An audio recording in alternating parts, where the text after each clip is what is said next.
ఆయన పడుకున్నప్పుడు ఆయన భుజాల వంక చూస్తే ఐరావత విషాణాగ్రై, ఐరావతం కుమ్మడం వల్ల దాని యొక్క ఆ దంతములు కోసుకుని దెబ్బలు మానినటువంటి దెబ్బల మచ్చలు కనపడుతున్నాయి. ఆపీడన కృతవ్రణవు, అలా దెబ్బలు తగిలిన పుళ్ళు మచ్చలు పడున్నాయి. వజ్రోల్లిఖిత పీనాంసౌ, ఇంద్రుడు వజ్రం పెట్టి కొడితే తగిలినటువంటి దెబ్బల మచ్చలు. విష్ణుచక్ర పరీక్షితౌ, శ్రీ మహావిష్ణువు యొక్క సుదర్శన చక్రం పెట్టి కొడితే తెగినటువంటి దెబ్బ, దాని మచ్చ. వాడు గొప్పగా చెప్పుకునేవాడు. వీళ్ళందరూ ఎందుకు కొడతారు?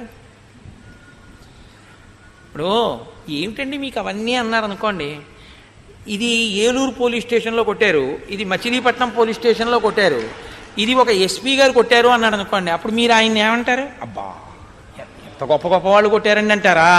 అంటే వీడు చాలా పెద్ద దొంగ అయి ఉండాలనుకుంటారా? అది దాని అర్థం. సుందరకాండలో మహర్షి చెప్పే విషయాలు అంత చిత్రంగా ఉంటాయి. ఇంద్రుడు కొట్టాడు, విష్ణువు కొట్టాడంటే వీడు ఎంత తప్పుడు పనులు చేసి ఉంటాడో. లేకపోతే ఎందుకు కొడతారు? స్థితికారుడు, ఇంద్రుడు వాళ్ళు ఎందుకు కొడతారు? కొట్టినా చావలేదంటే వీడి తపస్సు ఎంత గొప్పదో. కాబట్టి ఇంత తపస్వి చావాలంటే లోకంలో, ఇంత దురాత్ముడు చావాలంటే ఇంద్రుడి చక్రం చంపలేకపోయింది, ఇంద్రుడి వజ్రం చంపలేదు, విష్ణువు చక్రం చంపలేదు, ఐరావతం యొక్క దంతం చంపలేదు, ఒక మహాపతివ్రత కన్నీళ్లు చంపేసాయి.